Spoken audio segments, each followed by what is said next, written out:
बरेली से विशाखा जी लिखते हैं कि पिछले महीने ही उन्होंने नामी ज्वेलर्स के वहाँ से फ्री मेकिंग चार्जेस के तहत एक झुमका बाय किया था और पिछले ही वीक जब उनके डॉटर की स्कूल की फीस भरनी थी तब वो झुमका गिरवी रखने गए और जब वो गिरवी रखने जाते हैं तब उनको पता चलता है कि वो झुमका एक्चुअली में 18 कैरेट का निकला।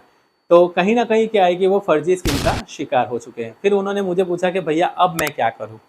एक्चुअली सिचुएशन संभालने के लिए उन्होंने कहीं ना कहीं क्या है कि फ़ीस तो भर दी, झुमका गिरवी भी रख दिया। पर मेरा आप सभी से और विशाखा जी आपसे भी निवेदन है कि कभी भी सोशल पंडितों के मार्केटिंग में स्ट्रेटेजी में मत पड़िए।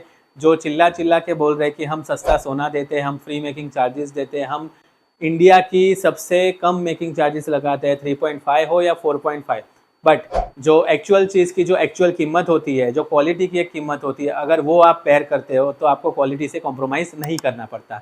तो इसीलिए कभी भी ज्वेलरी बाय करनी हो तो जनरेशन ऑफ ट्रस्ट की तरफ आगे बढ़े। Thank you.